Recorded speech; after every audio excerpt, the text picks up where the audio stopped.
मेरे प्रिय आत्मा,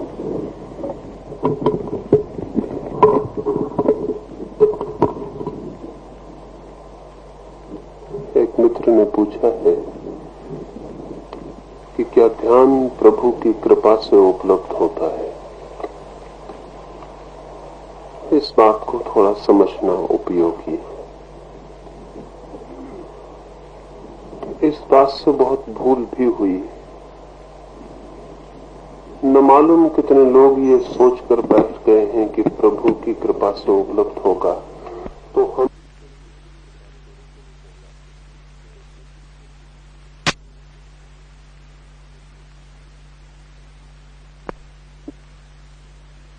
नहीं।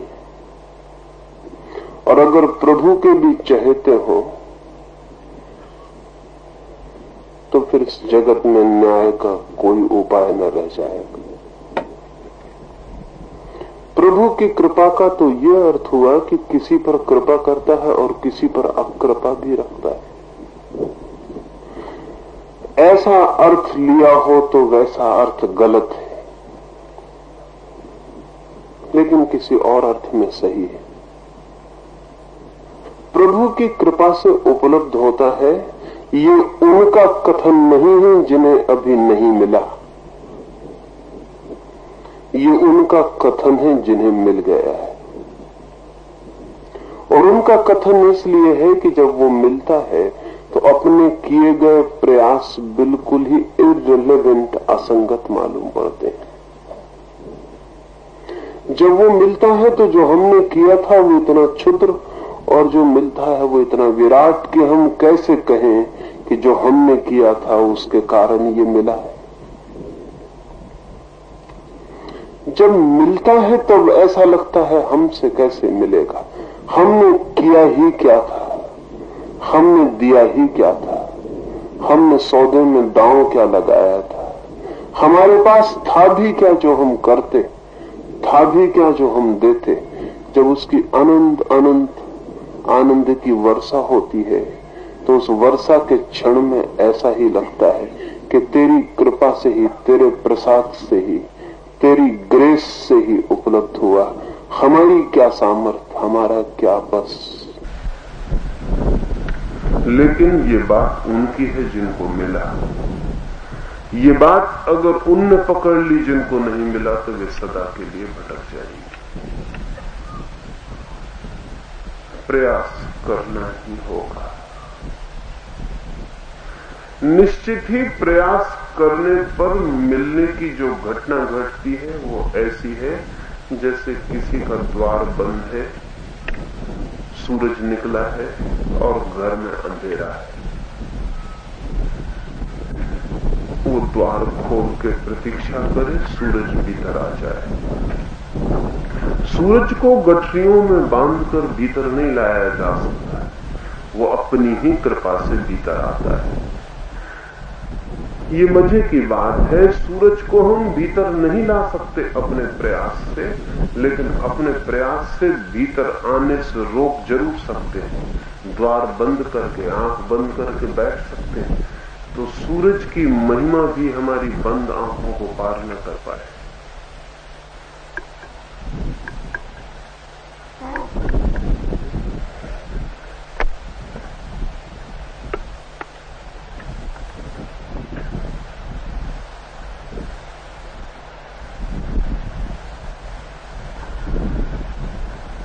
सूरज की किरणों को हम द्वार के बाहर रोक सकते हैं, रोक सकने में समर्थ हैं, ला सकने में समर्थ नहीं।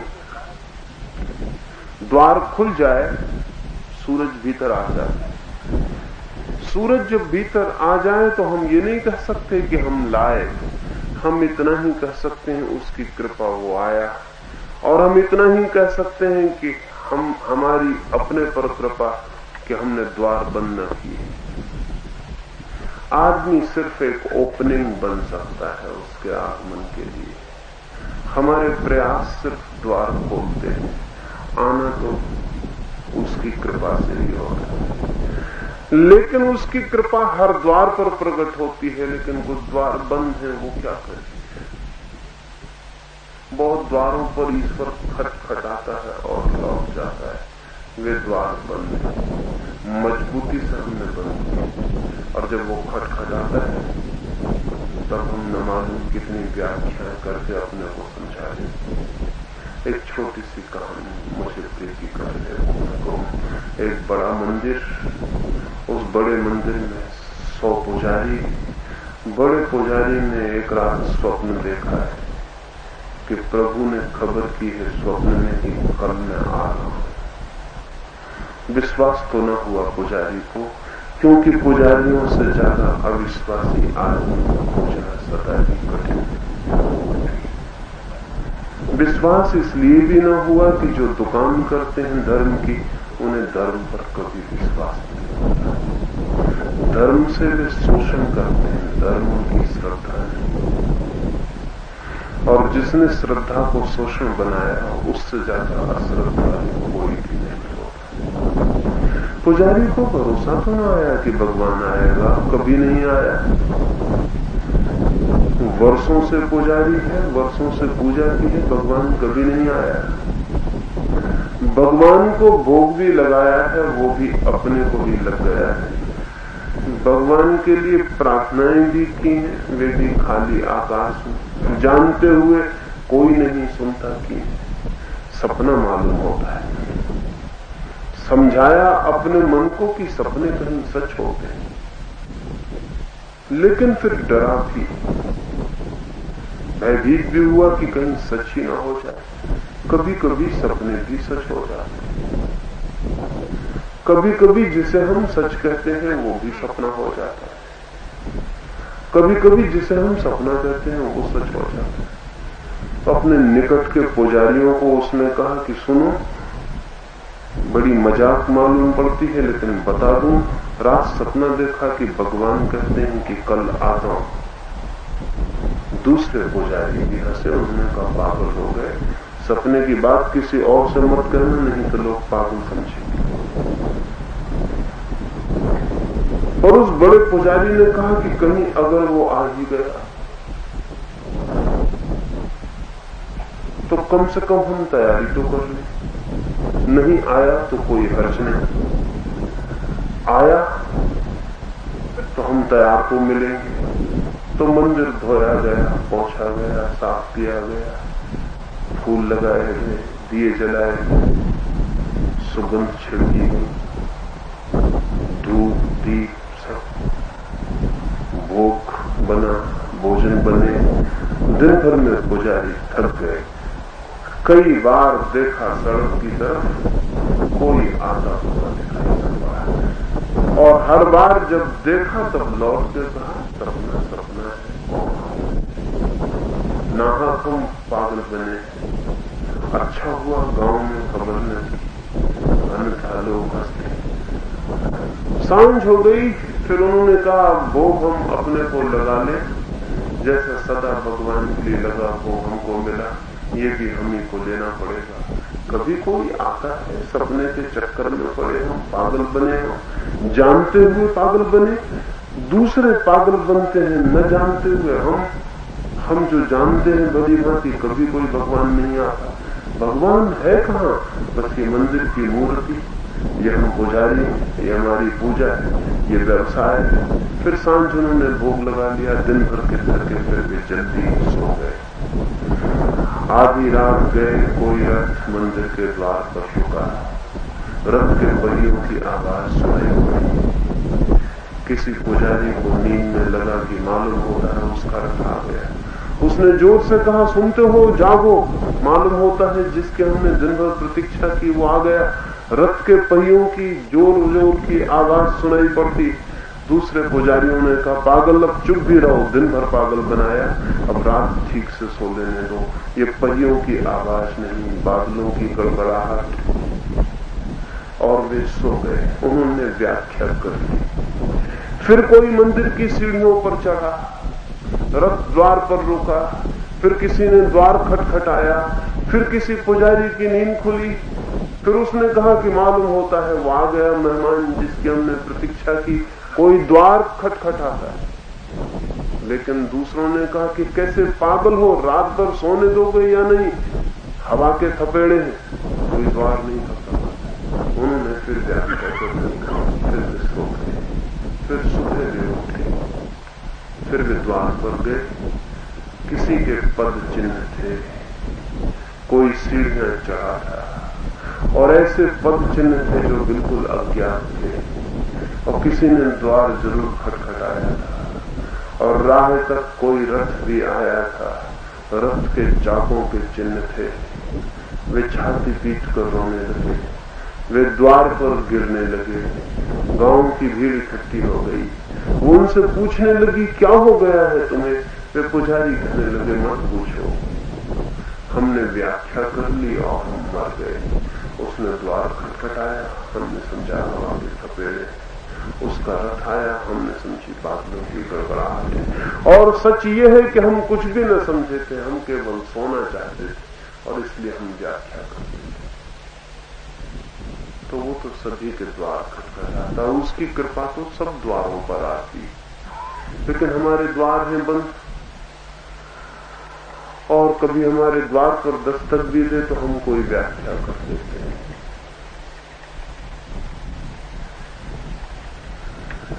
पुराने दिनों के लोग कहते थे अतिथि देवता है, थोड़ा गलत कहते थे, देवता अतिथि है। देवता रोज ही अतिथि की तरह खड़ा है, लेकिन द्वार तो खुला हो, उसकी कृपा सब पर है। इसलिए ऐसा मत पूछें कि उसकी कृपा से मिलता है।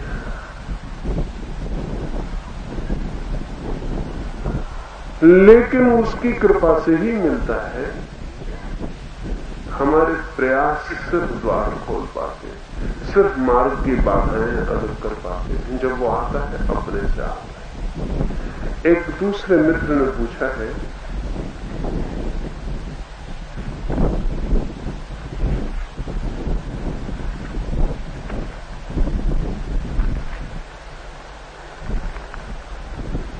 उन्होंने पूछा है ध्यान की 4 सीढ़ियों की बात की है, उन चारों का पूरा पूरा अर्थ पता है। पहली बात तो ये समझ लें कि 3 सिर्फ सीढ़ियां हैं, ध्यान नहीं। ध्यान तो चौथा ही है, द्वार तो चौथा ही है, 3 तो सिर्फ सीढ़ियां हैं। सीढ़ियां द्वार नहीं, सीढ़ियां द्वार तक पहुंचाती हैं।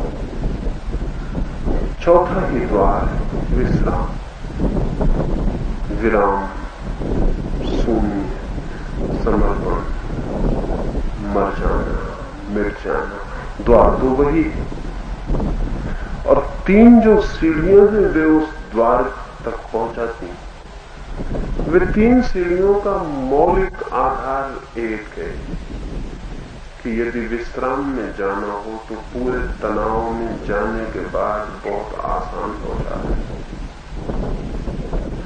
जैसे कोई आदमी दिन भर श्रम करता है तो रात सो पाता है। जितना श्रम उतनी गहरी नींद। अब कोई पूछ सकता है कि श्रम करने से नींद तो उल्टी चीज है, तो जिसने दिन भर श्रम किया है उसे तो नींद आनी ही नहीं चाहिए, क्योंकि श्रम और विश्राम उल्टी चीज है। तो विश्राम तो उसे आना चाहिए जो दिन भर बिस्तर पर पड़ा और विश्राम करता है। लेकिन दिन भर जो बिस्तर पर पड़ा रहा वो रात सो ही ना सकेगा। इसलिए दुनिया में जितनी सुविधा बढ़ती है, जितना कंफर्ट बढ़ता है, उतनी नींद विदा होती जाती है। दुनिया में जितना आराम बढ़ेगा उतनी नींद मुश्किल हो जाएगी। और मजा यह है कि आराम हम इसलिए बढ़ा रहे हैं कि चैन से सो सके। आराम बढ़ा कि नींद गई, क्योंकि नींद के लिए श्रम जरूरी है। जितना श्रम उतनी गहरी नींद। ठीक ऐसे ही जितना तनाव अगर चरम हो सके, क्लाइमेक्स हो सके, उतना गहरा विश्राम। तो वो जो 3 सीढ़ियां हैं बिल्कुल उल्टी हैं। ऊपर से तो दिखाई पड़ेगा कि इन 3 में तो हम बहुत श्रम में पड़ रहे हैं, शक्ति लगा रहे हैं, बहुत तनाव पैदा कर रहे हैं, अपने को थका रहे हैं, तूफान में डाल रहे हैं, विक्षिप्त हुए जा रहे हैं। और फिर इनसे कैसे विश्राम आएगा? इनसे ही आएगा। जितने ऊंचे पहाड़ से गिरेंगे उतनी गहरी खाई में चले जाएंगे। ध्यान रहे, सब पहाड़ों के पास गहरी खाइयां होती। असल में पहाड़ बनता ही नहीं बिना गहरी खाई को बनाए। जब पहाड़ उठता है तो नीचे गहरी खाई बन जाती। जब आप तनाव में जाते हैं तो उसी के किनारे विश्राम की शक्ति इकट्ठी होने लगती। जितने ऊंचे उठते हैं आप तनाव में। इसलिए मैं कहता हूं कि पूरी ताकत लगा दें, कुछ बचे ना, पूरे चुक जाए, सब बांकी सब लगा दें, सब हार जाए, तो जब गिरेंगे उस ऊंचाई से तो गहरी अतल खाई में डूब जाएंगे। वो विराम और विश्राम होगा। उसी विश्राम के क्षण में ज्ञान फलित होता है। मूल आधार तो आपको पूरे तनाव में ले जाना और फिर तनाव को एकदम से छोड़ देना। मेरे पास लोग आते हैं, वो कहते हैं कि अगर हम ये तनाव का कार्य ना करें तो सीधा विश्राम नहीं हो सकता। नहीं होगा, नहीं होगा, और अगर होगा तो बहुत शैलो, बहुत उथला होगा। गहरे कूदना हो पानी में तो ऊंचे चढ़ जाना चाहिए। जितने ऊंचे तट से कूदेंगे उतने पानी में गहरे चले जाएंगे। ये वृक्ष है सरू के 40 फीट ऊंचे होंगे, इतनी ही इनकी जड़ें नीचे चलेंगी। जितना ऊपर जाना हो वृक्ष को उतनी जड़ें नीचे चली जाती। जितनी जड़ें नीचे जाती उतना ही वृक्ष ऊपर चला जाता। अब इस सरू का वृक्ष पूछ सकता है कि 6 इंच जड़ें भेजे तो कोई हर्जा तो नहीं? हर्ज कुछ भी नहीं, 6 इंच ऊंचे भी जाएंगे। मजे से भेजे, 6 इंच भी क्यों भेजते हैं? भेजे ही मत, तो बिल्कुल भी ऊंचे नहीं जाएंगे। नीत्शे ने कहीं लिखा है, बहुत अंतर्दृष्टि का वाक्य लिखा है कि जिन्हें स्वर्ग की ऊंचाई छूनी हो उन्हें नरक की गहराई भी छूनी पड़ती। बहुत अंतर्दृष्टि की बात है। जिन्हें स्वर्ग की ऊंचाई छूनी हो उन्हें नरक की गहराई भी छूनी पड़ती। इसलिए साधारण आदमी कभी भी धर्म की ऊंचाई नहीं छू पाता, पापी अक्सर छू लेते। क्योंकि जो पाप की गहराई में उतरता है वो पुण्य की ऊंचाई में भी चलता है। ये जो विधि है एक्सट्रीम्स, अतियों से परिवर्तन की है। सब परिवर्तन अति पर होते हैं। एक अति और सब परिवर्तन होता है। घड़ी का पेंडुलम देखा, वो जाता है बाएं बाएं बाएं और फिर गिरता है और दाएं जाने लगता है। आपने कभी ख्याल ना किया होगा, जब घड़ी का पेंडुलम बाईं तरफ जाता है तब वो दाईं तरफ जाने की शक्ति अर्जित कर रहा है, जा रहा है बाईं तरफ और ताकत इकट्ठी कर रहा है दाईं तरफ जाने की। जितना बाईं तरफ जाएगा ऊंचा, उतनी ही दाईं तरफ डोल सकेगा। तो आपके चित्त के पेंडुलम को जितने तनाव में ले जाया जा सके, फिर जब विराम का क्षण आएगा उतने ही गहरे विराम में उतर जाएगा। अगर आप तनाव में न ले गए तो विराम में भी नहीं जाएगा। और लोग बहुत अजीब अजीब बातें पूछते हैं। ऐसा लगता है कि वो वृक्ष नहीं लगाना चाहते, सिर्फ फूल तोड़ना चाहते। ऐसा लगता है फसल नहीं बोना चाहते, सिर्फ फल काटना चाहते। और एक मित्र आए, वो बोले कि अगर शरीर न हिलाएं, न कंपन हो शरीर में, तो कोई कठिनाई तो नहीं। कठिनाई कुछ भी नहीं, कठिनाई तो कुछ भी ना करें तो कोई कठिनाई नहीं। लेकिन शरीर के कंपन से इतने भयभीत हो रहे हैं, तो जब भीतर के कंपन उठेंगे तो क्या होगा? शरीर के कपने को रोकना चाहते हैं, तो जब भीतर शक्ति की ऊर्जा कपेगी तब क्या होगा? नहीं, वो चाहते हैं कि भीतर कुछ हो जाए और बाहर सभ्य सुसंस्कृत शिष्ट जैसी शक्ल उन्होंने बनाई है, जो मूर्ति खड़ी कर ली है अपनी, वो वैसे ही मोम के बने खड़े रहे और भीतर कुछ हो जाए। वो नहीं होगा। वो जब भीतर ऊर्जा उठेगी तो ये सब मोम का पुतला बह जाएगा, ये हटेगा, इसको जगह देनी पड़ेगी। तनाव अति पर पहुंच जाए, इसकी चेष्टा करें ताकि फिर विश्रांति अति पर हो सके। विश्रांति फिर अपने आप हो जाएगी। तनाव आप कर लें, विश्रांति प्रभु की कृपा से हो जाएगी। तनाव आप उठा लें, फिर तो लहर गिरेगी और शांति छा जाएगी। तूफान के बाद जैसी शांति होती है वैसी कभी नहीं होती। तूफान उठना जरूरी है, और तूफान के बाद जो शांति होती है वो जिंदा होती, क्योंकि वो तूफान से पैदा होती। एक जिंदा शांति के लिए जरूरी है, जो मैं कह रहा हूं उसमें कोई चरण छोड़ा नहीं जा सकता। इसलिए मुझसे कोई आके बार बार न पूछे कि ये हम छोड़ दें, ये हम छोड़ दें, शरीर को न हिलाएं, सिर्फ श्वास लें, श्वास न चलाएं, सिर्फ मैं कौन हूं ये पूछें। नहीं, वो तीनों चरण बहुत व्यवस्थित रूप से वैज्ञानिक ढंग से तनाव की एक अति से दूसरी अति पर ले जाने के लिए। और इसीलिए मैं कहता हूं एक चरण जब पूरी अति पर पहुंचे तब दूसरे में बदला जा सकता है। जैसे कार के गियर आप बदलते हैं,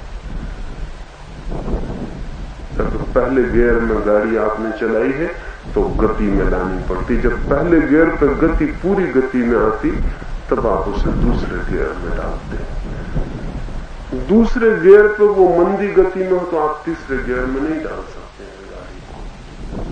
सब परिवर्तन तीव्रता में होते हैं। चित्त का परिवर्तन भी तीव्रता में होता है, और तीनों का क्या अर्थ है वो भी समझ लेना चाहिए। पहला चरण जो कि पूरे समय जारी रहेगा, श्वास को गहरी और तीव्रता से लेने का है। गहरा भी लेना है, डीप भी, और तीव्रता से भी, फास्ट भी। जितनी गहरी जा सके उतनी गहरी लेनी है, और जितनी तेजी से ये लेने और छोड़ने का काम हो सके ये करना है। क्यों? श्वास से क्या होगा? श्वास मनुष्य के जीवन में सर्वाधिक रहस्यपूर्ण तत्व है। श्वास के ही माध्यम से सेतु से आत्मा और शरीर जुड़े। इसलिए जब तक श्वास चलती हम कहते हैं आदमी जीवित। श्वास गई और आदमी गई।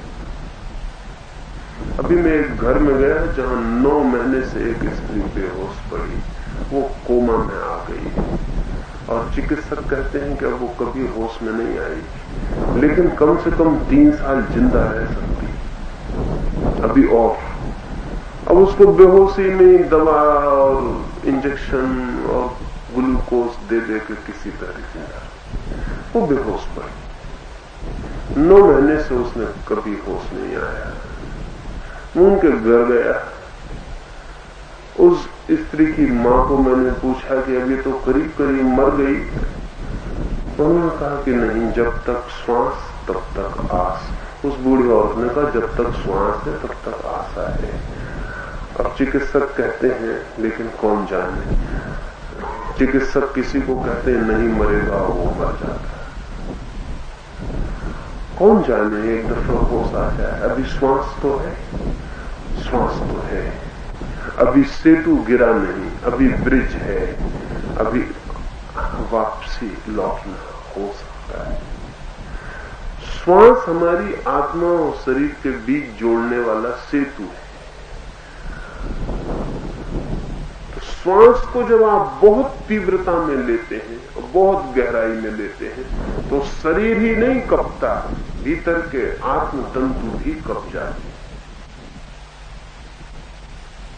जैसे बोतल रखी, उसमें बहुत दिनों से कोई चीज भरी रखी, कभी किसी ने हिलाई नहीं, तो ऐसा पता नहीं चलता कि बोतल और भीतर भरी चीजें दो हैं। बहुत दिन से रखी है, मालूम होता है एक ही। बोतल हिला दें जोर से, बोतल हिलती है, भीतर की चीज हिलती है। बोतल और भीतर की चीज के पृथक होने का स्पष्टीकरण होता है। तो जब श्वास को आप समग्र गति से लेते हैं तो एक झंझावात पैदा होता है जो शरीर को भी कपा जाता और भीतर आत्मा के तंतुओं को भी कपा जाता। उस कंपन के क्षण में ही एहसास होता है दोनों के पृथक होने का। अब आप मुझसे आके कहते हैं कि ना लें गहरी श्वास, तो कोई हर्ज तो नहीं, हर्ज कुछ भी नहीं। हर्ज इतना ही है कि आप कभी न जान पाएंगे कि शरीर से पृथक। इसलिए उसमें एक सूत्र और जोड़ा हुआ है कि गहरी श्वास लें और भीतर देखते रहें कि श्वास आई और श्वास गई। जब आप श्वास को देखेंगे कि श्वास आई और श्वास गई, तो न केवल शरीर अलग है ये पता चलेगा, बल्कि ये भी पता चलेगा कि श्वास भी अलग है। मैं देखने वाला हूं अलग। शरीर की पृथकता का पता तो गहरी श्वास के लेने से भी चल जाएगा, लेकिन श्वास से भी भिन्न हूं मैं, इसका पता श्वास के प्रति साक्षी होने से चलेगा। इसलिए पहले चरण में ये दो बातें, ये दोनों अंतिम चरण तक जारी रहेंगी, तीसरे चरण तक। दूसरे चरण में शरीर को छोड़ देने के लिए मैं कहता हूं श्वास गहरी ही रहेगी। शरीर को इसलिए छोड़ देने को कहता हूं कि उसके तो बहुत से इंप्लीकेशंस हैं। दो तीन की बात आपसे करूं। पहली तो बात यह है कि शरीर में हजारों तनाव इकट्ठे आपने कर रखे जिनका आपको पता ही नहीं। सभ्यता ने हमें इतना असहज किया है कि जब आपको किसी पर क्रोध आता है तब भी आप मुस्कुराते रहते हैं। शरीर को कुछ पता नहीं। शरीर तो कहता है कि गर्दन दबा दो इसकी, मुट्ठियां बंधती, लेकिन आप मुस्कुराते रहते, मुट्ठी नहीं बांधते। तो शरीर के जो स्नायु मुट्ठी बंधने के लिए तैयार हो गए थे, वे बड़ी मुश्किल में पड़ जाते हैं। उन्हें पता ही नहीं चलता कि क्या हो रहा है। एक बहुत ही बेचैन स्थिति शरीर में पैदा हो जाए। मुट्ठी बंधनी चाहिए थी। अभी जो लोग क्रोध के संबंध को बहुत गहराई से समझते हैं वो कहेंगे, मैं आपसे कहूंगा, अगर आपको क्रोध आए तो बजाय इसके कि आप झूठे मुस्कुराते रहे, टेबल के नीचे जोर से 5 मिनट मुट्ठियां बांधें और छोड़ें, और तब आपको जो हंसी आएगी वो बहुत और रहेगी।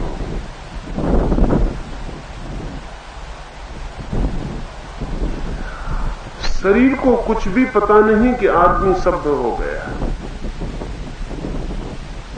शरीर का सारा काम तो बिल्कुल यंत्रवत है, लेकिन आदमी ने सब पे रोक लगा दी। उस रोग के कारण शरीर में हजारों तनाव इकट्ठे हो गए, और जब बहुत तनाव इकट्ठे हो जाते हैं तो कॉम्प्लेक्स पैदा होते हैं, ग्रंथियां पैदा होती हैं। तो जब मैं आपसे कहता हूं शरीर को पूरी तरह छोड़ दे, तो आपकी हजारों ग्रंथियां जो आपने बचपन से इकट्ठी की हैं वो सब बिखरनी शुरू होगी, पिघलनी शुरू होगी। उनका पिघल जाना जरूरी है, अन्यथा आप कभी भी बॉडी लेसनेस, देहातीत न हो पाएंगे। देह जब फूल की तरह हल्की हो जाएगी, सब ग्रंथियों से मुक्त। महावीर का एक नाम शायद आपने सुना हो, महावीर का एक नाम है निर्ग्रंथ। बुद्धि। उसका मतलब है कॉम्प्लेक्स लेस।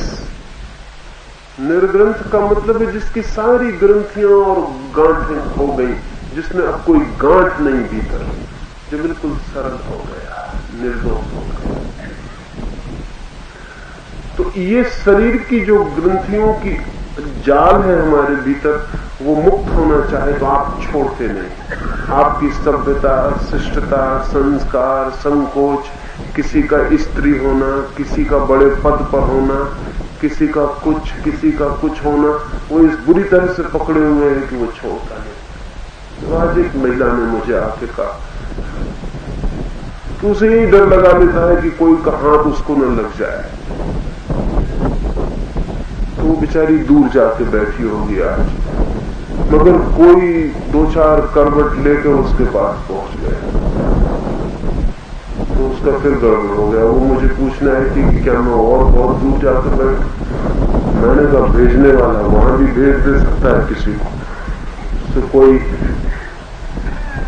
वो अच्छा ही है कि कोई आता ही है, वहां भी आ जाएगा कोई। तुम जहां बैठते हो वही बैठो, किसी का हाथ लग जाएगा तो क्या हो जाएगा। स्त्रियों की हालत तो ऐसी कि अगर परमात्मा भी मिले तो वैसी साड़ी बचा के निकल जाएगी, वो भी कहीं छू न जाए। उनका सारा का सारा बॉडी, स्त्रियों का तो पूरा शरीर ग्रंथिग्रस्त है। वो तो उनकी बचपन से उनकी सारा प्रशिक्षण ऐसा है कि शरीर उनका एक रोग है। शरीर स्त्रियां ढो रही, शरीर में जी नहीं रही। वो एक खोल है जिसको पूरे वक्त सुरक्षित करके और ढोए चले जा रहे हैं, वो कुछ भी बचाने जैसा नहीं हो सकता। तो ये छोटा छोटा आग्रह हमारा बहुत कुछ रोक।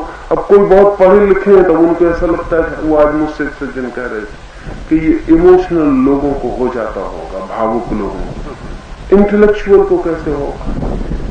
अब कोई 2-4 क्लास पढ़ गया तो वो इंटेलेक्चुअल हो गया, उसकी मां मरेगी तो रोएगा कि नहीं वो, उसका किसी से प्रेम होगा कि नहीं होगा, वो इंटेलेक्चुअल हो गया।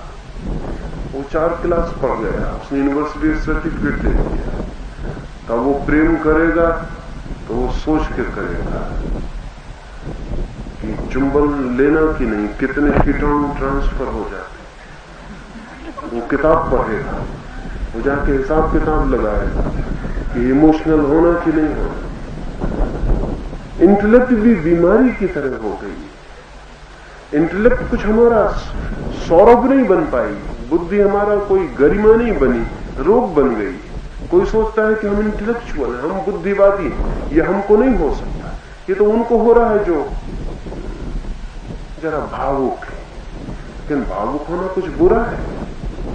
जीवन में जो भी श्रेष्ठ है वो भाव से आता है। बुद्धि से किसी श्रेष्ठता का कोई जन्म न कभी हुआ और न कभी हो सकता है।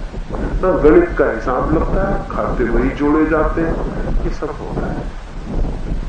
लेकिन जो भी श्रेष्ठ है, और आश्चर्य की बात यह है कि विज्ञान जिसको हम समझते हैं सबसे बड़ी बौद्धिक प्रक्रिया है, उसमें भी जो श्रेष्ठतम आविष्कार है वे भी भाव से होते हैं, वे भी बुद्धि से नहीं होते। अगर आइंस्टीन से कोई जाकर पूछे कि कैसे तुमने रिलेटिविटी खोजी, वो कहेगा मुझे पता नहीं, आ गई। ये बड़ी धार्मिक भाषा है कि आ गई, इट हैपेंड। अगर क्यूरी से कोई पूछे कि कैसे तुमने ये रेडियम खोज निकाला, तो कहेगी मुझे कुछ पता नहीं, ऐसा हुआ है, हो गया है, मेरे बस की बात नहीं। अगर बड़े वैज्ञानिक से जाके पूछे तो वो भी कहेगा हमारे बस के बाहर हुआ है कुछ, हमारी खोज से नहीं हुआ, हमसे कहीं ऊपर से कुछ हुआ है, हम सिर्फ माध्यम थे, इंस्ट्रूमेंट। बड़ी धर्म की भाषा है। भाव बहुत गहरे में, बुद्धि बहुत ऊपर। बुद्धि बहुत काम चलाऊ। बुद्धि वैसे ही है जैसे कि गवर्नर की गाड़ी निकलती है और आगे एक पायलट निकलता है, उस पायलट को गवर्नर मत समझ लेगा। बुद्धि पायलट से ज्यादा नहीं, वो रास्ता साफ करती, लोगों को हटाती, हिसाब रखती कि रास्ते पे कोई टक्कर ना हो जाए, लेकिन मालिक बहुत पीछे है। वो भाव, वो इमोशन, जीवन में जो भी सुंदर है, श्रेष्ठ है, वो भाव से जन्मदा पैदा होता है। लेकिन कुछ लोग पायलट को नमस्कार कर रहे हैं, वो कहते हैं हम इंटेलेक्चुअल, हम बुद्धिवादी, हम पायलट को ही गवर्नर मानते रहे। पायलट भी खड़ा होकर हंस रहा है। कुछ लोगों को ख्याल है कि कमजोर लोगों को हो जाता है, हम शक्तिशाली हैं, हमको बहुत मुश्किल। उनको पता नहीं, उन्हें कुछ भी पता नहीं। शक्तिशालियों को होता है, कमजोर खड़े रह जाते, क्योंकि 1 घंटे तक संकल्प पूर्वक किसी भी स्थिति में होना बहुत स्ट्रांग विल्ड के लिए संभव है, कमजोरों के लिए नहीं। कमजोर तो 2 मिनट गहरी सांस लेते हैं, फिर बैठ जाते, और वो दूसरे जो उनको हो रहा है वो कहते हैं कमजोरों को हो रहा है। वो घंटे भर गहरी सांस भी नहीं ले सकते, वो 10 मिनट मैं कौन हूं ये भी नहीं पूछ सकते। इस ख्याल में आप मत पड़ना, लेकिन ये हमारे रैशनलाइजेशन, ये हमारी बौद्धिक तरकीबें हैं जिनसे हम अपने को बचाते हैं। हम कहते हैं जो कमजोर है उनको हो रहा है, हम बहुत ताकतवर हैं, हमको कैसे होगा। बड़े आश्चर्य की बात है, इस दुनिया में सब चीजें ताकतवरों से होती हैं, कमजोरों से कुछ भी नहीं होता। और ध्यान तो अंतिम ताकत मांगता है। वो कहेंगे ये कि कमजोर को हो रहा है, और उनको इसलिए नहीं हो रहा कि बगल वाला आदमी जोर से रो रहा है, इसलिए उनको नहीं हो पा रहा। और जिसको हो रहा है वो रोने की उसे पता नहीं, कौन देख रहा है उसे पता नहीं, कौन सोच रहा है, क्या सोच रहा है पता नहीं, वो अपनी धुन में पूरा लग रहा है। उतनी धुन का सातत्य बड़ी शक्ति है, कमजोरों को नहीं होता। इसलिए अपने अहंकार को व्यर्थ बचाने की कोशिश में मत लगना कि हम ताकतवर हैं, स्ट्रॉन्ग विल्ड हैं, हम इंटेलेक्चुअल हैं, हमको नहीं होगा। नहीं होगा इतना ही जाने, नहीं होने के लिए ये और शक्कर क्यों चढ़ा रहे हैं ऊपर। इससे न होना भी मीठा लगने लगेगा और फिर होना हमेशा के लिए असंभव हो जाएगा। इतना ही जाने कि मुझे नहीं हो रहा, नहीं हो रहा तो कहीं कोई कमजोरी है, उस कमजोरी को पहचाने, समझें और हल करें। उसको बहादुरी न समझें कि हमको नहीं हो रहा तो हम ताकतवर। अब एक मित्र आए, उन्होंने कहा कि तो हिस्टेरिक है,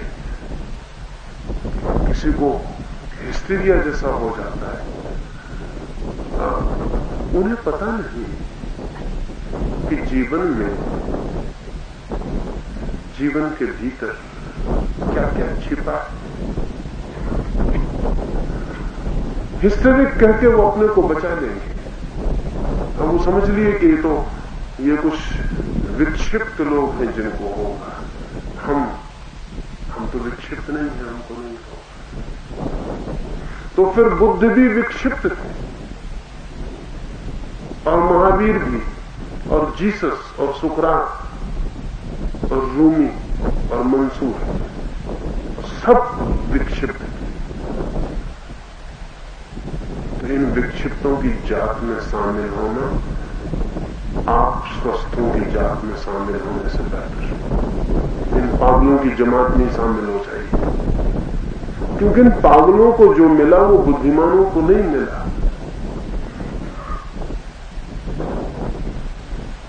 जब शक्ति बहुत तीव्रता से भीतर उठेगी तो सारे व्यक्तित्व में तूफान आ जाएगा।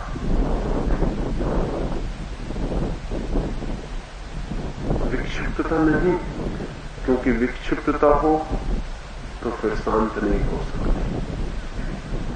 और जब तीनों चरण के बाद एक क्षण में हम शांत हो जाते तो हिस्टेरिक नहीं, क्योंकि हिस्टीरिया वाले से कहो कि शांत हो जाओ और विश्राम करो, वो उसके बस के बाहर।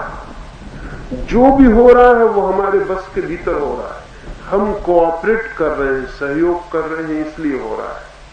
इसलिए जिस क्षण अपने सहयोग को कर लेते हैं वो विदा हो जाता है। विक्षिप्तता और स्वास्थ्य का एक ही लक्षण है, जिसकी मालकियत हाथ में हो उसको स्वास्थ्य समझना, और जिसकी मालकियत हाथ में न हो उसको विक्षिप्तता समझना। अब ये बड़े मजे का क्राइटेरियन है। अब जो हो रहा है, जिनको जब मैं कहता हूं शांत हो जाएं, वो तत्काल शांत। और वो जो स्वस्थ बैठे हैं उनसे मैं कहूं कि अपने विचारों को शांत कर दो, वो कहते होते ही नहीं। हम कितने करें, उन्हें विक्षिप्त हैं आप, पागल हैं आप।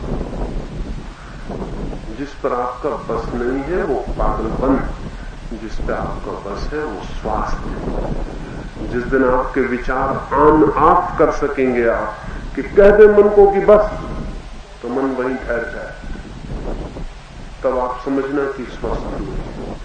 और आप कह रहे हैं बस, और मन कहता है कहते रहो, हम जा रहे हैं जहां जाना, जो कर रहे हैं कर रहे हैं, सिर पटक रहे हैं, लेकिन वो मन जो करना है कर रहा है।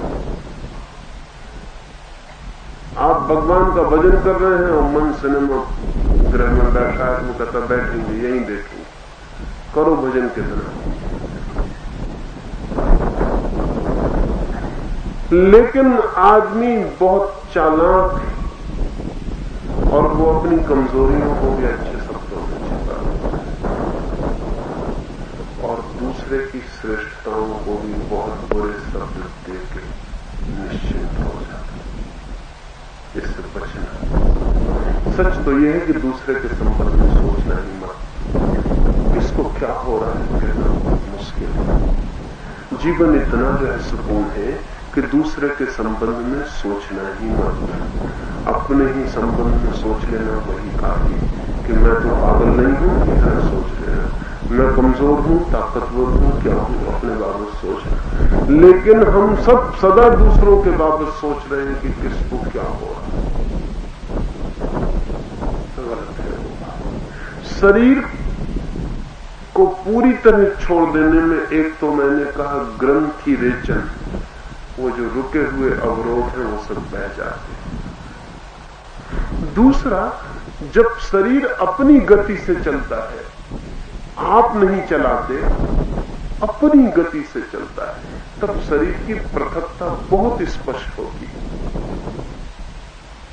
क्योंकि आप देख रहे हैं और शरीर घूम रहा है, आप देख रहे हैं और शरीर खड़ा हो गया है, आप देख रहे हैं और हाथ कप रहा है, आप देख रहे हैं कि मैं नहीं कपा रहा हूं और हाथ कप रहा है, तब आपको पहली दफा पता चलता है कि मेरा होना और शरीर का होना कुछ अलग मामला है। तब आपको ये भी पता चल जाएगा कि जवान भी मैं नहीं हुआ, शरीर हुआ है, बूढ़ा भी शरीर होगा, मैं नहीं होऊंगा। और अगर ये गहरा आपको पता चला तो पता चलेगा मरेगा भी शरीर, मैं नहीं मरूंगा। इसलिए शरीर की पृथकता बहुत गहरे में दिखाई पड़ेगी जब शरीर यंत्रवत घूमने लगेगा। उसे पूरी तरह छोड़ देना, तभी पता चलेगा। और तीसरा सवाल जो हम पूछते हैं, मैं कौन हूं, क्योंकि ये पता चल जाए कि शरीर नहीं हूं, ये भी पता चल जाए कि श्वास नहीं हूं, तब भी ये पता नहीं चलता कि मैं कौन। ये नेगेटिव हुआ, शरीर नहीं हूं, श्वास नहीं हूं, ये तो नेगेटिव हुआ। लेकिन पॉजिटिव, ये अभी पता नहीं चलता कि मैं कौन। इसलिए तीसरा कदम है जिसमें हम पूछते हैं कि मैं कौन। किससे पूछते हैं? किसी से पूछने को नहीं है, खुद से ही पूछ रहे हैं, अपने को ही पूरी तरह से सवाल से भर रहे हैं कि मैं कौन। जिस दिन ये सवाल पूरी तरह आपके भीतर भर जाएगा, उस दिन आप पाएंगे उत्तर आ गया आपके ही भीतर से। क्योंकि ये नहीं हो सकता कि गहरे तल पर आपको पता ना हो कि आप कौन हैं। जब है तो ये भी पता होगा कि कौन है, लेकिन वहां तक सवाल को ले जाना जरूरी है। जैसे कि जमीन में पानी, ऊपर हम खड़े हैं प्यासे और जमीन में पानी है, लेकिन बीच में 30 फीट की खुदाई करनी जरूरी है। तो 30 फीट खुद जाए तो पानी निकल रहा है।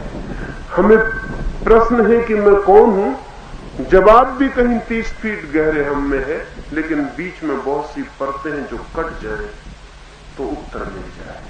तो वो जो मैं कौन हूं वो कुदाली का काम करता है। मैं कौन हूं उसे जितनी गति से पूछते हैं खुदाई हो, लेकिन पूछ नहीं पाते। कई दफा बड़ी अद्भुत घटना, एक मित्र को सुबह एक अद्भुत घटना 2 दिन से घटती है, वो बहुत समझने जैसी है। वो बड़ी ताकत से पूछते हैं, वो पूरा श्रम लगाते हैं, उनके श्रम में कोई कमी नहीं, उनके संकल्प में कोई कमी नहीं, लेकिन मन की कितनी परतें, वो ऊपर से पूछते जाते हैं मैं कौन, इतने जोर से पूछते हैं कि उनका ऊपर भी निकलने लगता है कि मैं कौन, मैं कौन, मैं कौन। और इसमें बीच बीच में एक एक दफा ये भी आवाज आती, इससे क्या होगा, इससे क्या होगा, मैं कौन हूं, ये भी पूछते चले जाते हैं। और बीच में कभी कभी ये भी उनसे निकलता है, इससे क्या होगा, ये कौन कह रहा है, मैं कौन हूं पूछ रहे हैं, इससे क्या होगा ये कौन कह रहा है। ये मन का दूसरी परत कह रही है, कहीं कुछ भी ना होगा, क्यों पूछ रहे हो, चुप हो जाओ। मन की एक परत पूछ रही मैं कौन हूं, दूसरी परत कह रही कुछ भी ना होगा, चुप हो जाओ, क्या पूछ रहे हो। अगर मन में खंड खंड रह गए तो फिर भीतर न घुस पाएंगे। इसलिए मैं कहता हूं पूरी ताकत लगा के पूछना है, ताकि पूरा मन धीरे धीरे इन्वॉल्व हो जाए और पूरा मन ही पूछने लगे कि मैं कौन। जिस क्षण प्रश्न ही रह जाएगा, सिर्फ प्रश्न तीर की तरह भीतर उतरता है, उस दिन उत्तर आने में देर न लगेगी, उत्तर आ जाएगा। उत्तर भीतर है, ज्ञान भीतर है, हमने कभी पूछा नहीं, हमने कभी जगाया नहीं, वो जगने को तैयार। इसलिए ये 3 चरण, लेकिन ये 3 दरवाजे के बाहर की बात है, दरवाजे तक छोड़ देती, दरवाजे के भीतर तो प्रवेश 4थे चरण में होगा। लेकिन जो 3 सीढ़ियां नहीं चढ़ा वो दरवाजे में प्रवेश भी नहीं कर सकेगा। इसलिए ध्यान रखें, कल तो अंतिम दिन है हमारा, कल पूरी ताकत लगानी जरूरी है। इन 3 चरणों में पूरी ताकत लगाएं तो 4था चरण घटित हो जाएगा। वो 4था आप करेंगे नहीं, वो होगा। 3 आप करेंगे, 4था होगा।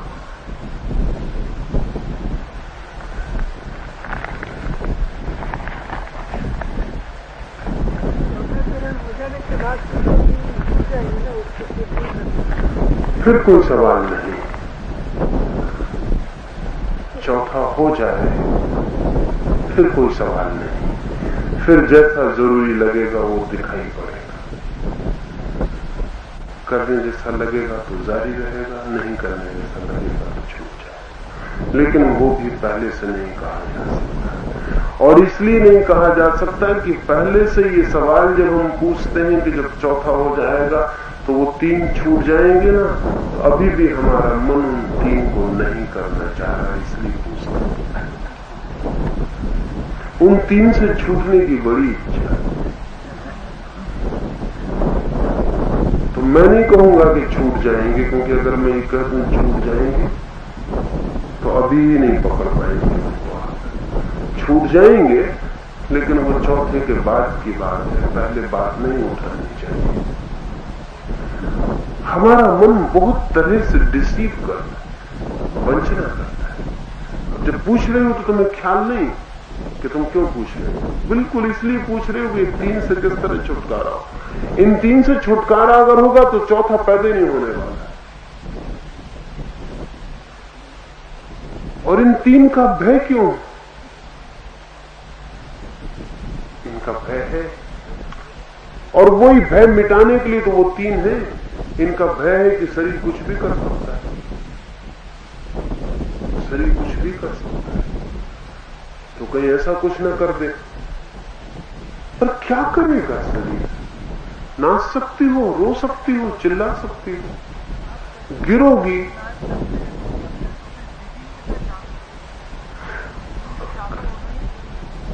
असल कठिनाई ये है कि पहले चरण पर श्वास जारी करो, दूसरे चरण पर श्वास जारी रखो और शरीर को ढीला छोड़ दो। श्वास से और शरीर के ढीले छोड़ने में कोई बाधा नहीं, किसी तरह की बाधा नहीं। श्वास गहरी रहेगी, शरीर तुम्हें करना थोड़ी कि तुम नाचो। अगर तुम नाचो तो फिर श्वास में बाधा पड़ेगी, लेकिन अगर नाचना हो जाए तो श्वास में कोई बाधा नहीं पड़ेगी। तुम्हें नहीं नाचना है, नाचना हो जाए तो हो जाए, वो जो होता हो जाए। हमारी कठिनाई ये है कि या तो हम रोकेंगे या हम करेंगे, होने हम न देंगे। हमारे दो में से हम कुछ भी करने को राजी, या तो हम नाचने को रोक लेंगे या फिर हम नाच सकते, लेकिन हम होने न देंगे। इसका भी डर है, बहुत डर है। आदमी की पूरी सभ्यता सब प्रेसिव है। हमने बहुत चीजें दबाई हुई और हमें डर है कि वो सब निकलना है। तो हम बहुत भयभीत, हम ज्वालामुखी पर बैठे हैं, बहुत डर है हमें। नाचने का ही सवाल नहीं है, डर बहुत गहरे हैं। हमने खुद को इतना दबाया है कि हमें बहुत पता है कि क्या क्या निकल सकता है उसमें से। बेटे ने बाप की हत्या करनी चाहिए, डरा हुआ है कहीं ये ख्याल ना निकल आए। पति ने पत्नी की गर्दन दबा देनी चाहिए, हालांकि गर्दन जब दबाना चाह रहा तो तभी वो कहता रहा कि तेरे बिना मैं एक क्षण नहीं जी सकता। उसकी गर्दन भी दबा देनी चाहिए। उसने दबाया हुआ भीतर, उसे डर लगता है कि किसी क्षण में ये निकलना है। गुरजीएफ एक फकीर था और इस जमाने में कुछ कीमती लोगों में से एक था। उसके पास आप जाते तो पहला काम वो ये करता कि 15 दिन तो आपको शराब पिलाता, रात रात आपको शराब पिलाता, और जब तक 15 दिन आपको वो शराब पिला पिला के आपकी स्टडी न कर लेता तब तक वो आपको सावधान न ले जाता। क्योंकि 15 दिन वो शराब पिला पिला के आपके सब दमित रोगों को निकलवा लेता और पहचान लेता कि आदमी कैसे हो, क्या क्या दबाया है, तब वो इसके बाद साधना में लगा। और अगर कोई कहता है कि नहीं ये 15 दिन हम शराब पीने को राजी नहीं, तो वो कहता दरवाजा खुला है, एकदम बाहर हो। शायद ही दुनिया में किसी फकीर ने शराब पिलाई हो, लेकिन वो समझदार, उसकी समझ कीमती थी और वो ठीक कर रहा है।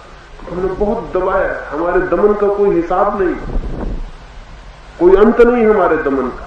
उस दमन की वजह से हम डरते हैं कि कहीं कुछ प्रकट न हो जाए, कहीं मुंह से कोई बात न निकल जाए, कहीं ऐसा न हो जाए कि जो बात नहीं कहनी थी, नहीं बतानी थी, वो आ जाए। अब किसी ने चोरी की तो पूछने से डरेगा कि मैं कौन हूं, क्योंकि मन कहेगा कि तुम चोर हो। ये जोर से निकल सकता है कि चोर हो, बेईमान हो, काला बाजारी हो, ये कहीं ना निकल जाए। वो तो कहेगा कि पूछना कि नहीं, जरा धीरे धीरे पूछो कि मैं कौन हूं, क्योंकि पता तो है कि मैं कौन हूं, मैं चोर हूं। तो वो दबा रहा है, तो वो डर रहा है, वो धीरे धीरे पूछ रहा है कि ये बगल वाले को कहीं सुनाई न पड़ जाए, कहीं मुंह से निकल जाए कि मैंने चोरी की। ये निकल सकता है, कोई कठिनाई नहीं है। तो हमारे कारण है, हमारे पूछने के कारण है कि हम क्यों पूछते हैं कि ये जल्दी छूट जाए, ना करना पड़े।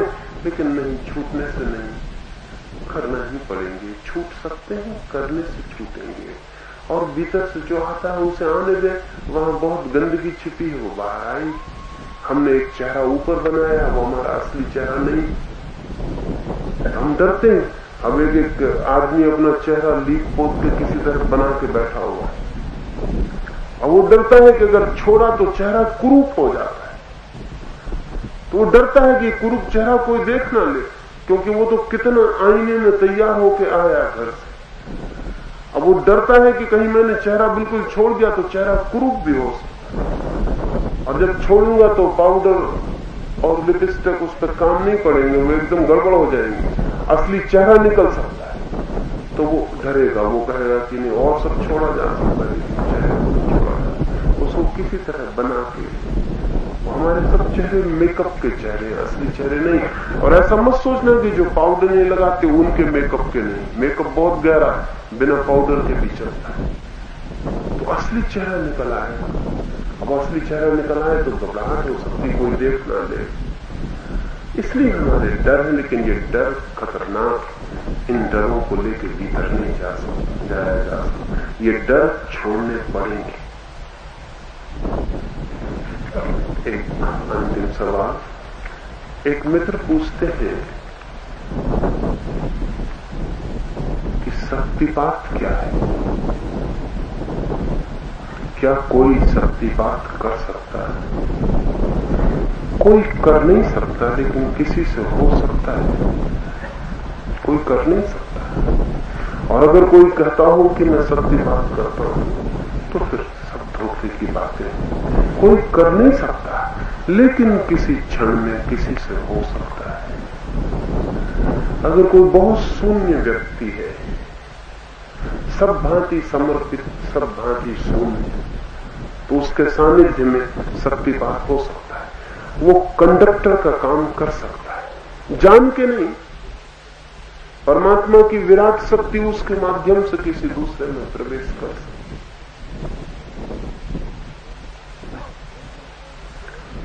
लेकिन कोई जान के कंडक्टर नहीं बन सकता, क्योंकि कंडक्टर बनने की पहली शर्त यह है कि आपको पता ना हो, ईगो ना हो। नहीं तो नाम कंडक्टर हो जाते हैं फौरन। जहां ईगो है बीच में, वहां आदमी नाम कंडक्टर हो गया, फिर वहां से शक्ति प्रवाहित नहीं होगी। तो अगर ऐसे व्यक्ति के पास जो समग्र भांति भीतर से शून्य है और जो कुछ नहीं करना चाहता आपके लिए, कुछ करता ही नहीं, वो उसके वैक्यूम से, उसके शून्य से, उसके द्वार से, उसके मार्ग से परमात्मा की शक्ति आप तक पहुंच सकती और गति बहुत तीव्र हो सकती। कल दोपहर के मौन में इसको ख्याल लें। कल के लिए दो सूचनाएं भी मैं इसके साथ दे दूं। शक्तिपात का अर्थ है कि परमात्मा की शक्ति आप पर उतर गई। शक्ति दो तरह से संभव है, या तो आपसे शक्ति उठे और परमात्मा तक मिल जाए, या परमात्मा से शक्ति आए और आप तक मिल जाए। बात एक ही है, दो तरफ से देखने के ढंग।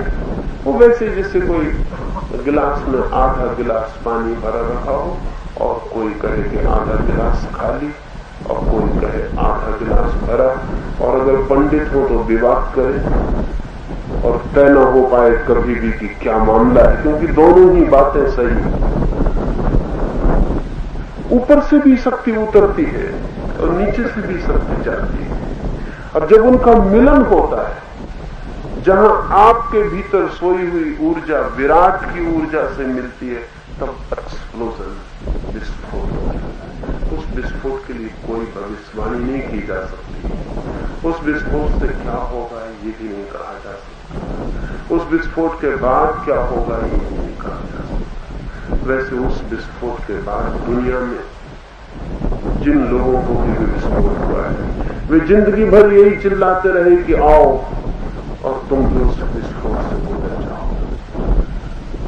कुछ हुआ है जो अनिर्वचनीय है। शक्तिपात का अर्थ है ऊपर से शक्ति आ जाए।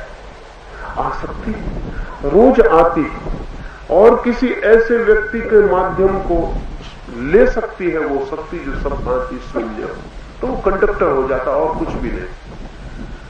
लेकिन अगर अहंकार थोड़ा भी है, इतना भी कि मैं कर दूंगा शक्तिपात, तो नाम कंडक्टर हो गया, वो आदमी उससे शक्ति नहीं प्रवाहित होगी। सुबह के लिए और सांझ के लिए दो सूचनाएं ख्याल में ले लें। कल आखिरी दिन है और बहुत कुछ संभव हो सकता है, और बहुत संभावनाओं से भर के ही कल सुबह प्रयोग करना है। एक तो जिन लोगों को कुछ भी हो रहा है, कल सुबह वो खड़े होकर प्रयोग करेंगे। जिनको कुछ भी हो रहा है, जिनको थोड़ा भी शरीर में कहीं भी कुछ हो रहा है, कल वो सुबह खड़े होकर प्रयोग करेंगे, क्योंकि खड़े होकर तीव्रतम गति संभव होती है। यह आपको पता न होगा कि महावीर ने सारा ध्यान खड़े होकर किया। खड़ी हालत में तीव्रतम प्रवाह होता है। मैं आपको इसलिए अब तक खड़े होने के लिए नहीं कहा कि आप बैठे की हिम्मत नहीं जुटा पाते, तो खड़े की हिम्मत कैसे जुटा पाएंगे। खड़े होने पर बहुत जोर से शक्ति का आघात होता है।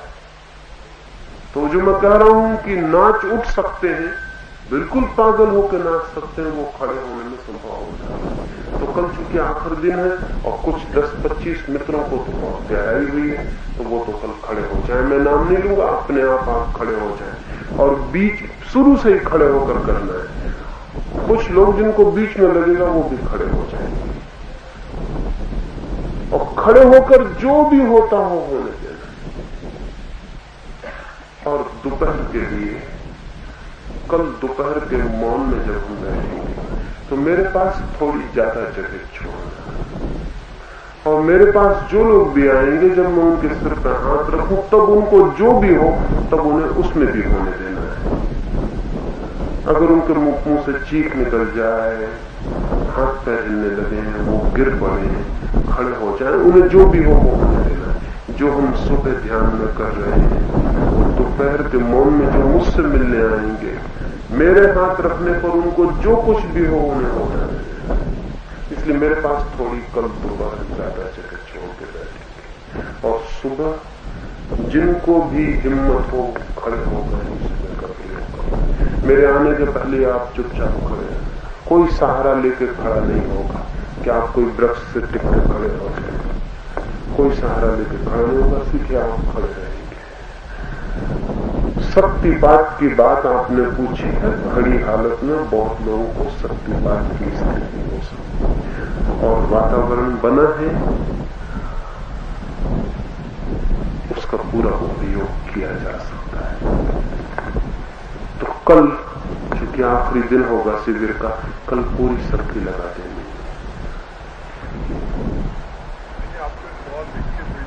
हाँ बोलिए। जो अभी 3 चरण आपने बोले, हाँ उनका बॉडी के ऊपर, हार्ट के ऊपर जो दृष्टि होते हैं,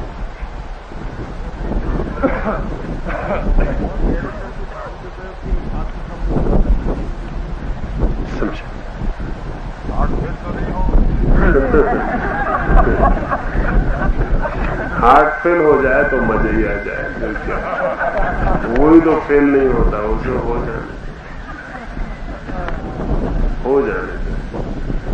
हार्ट फेल हो जाए फिर तो मजा ही, फिर क्या है, उसको बचाए फिरिएगा, फिर होगा तो फेल,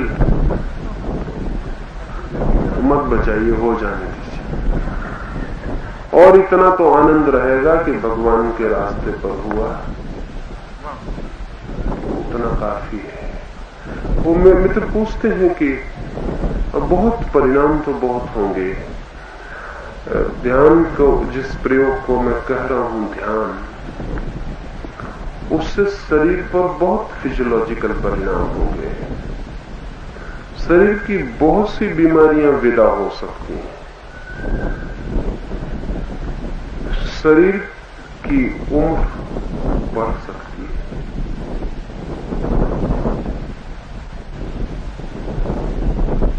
केमिकल बहुत परिवर्तन होंगे,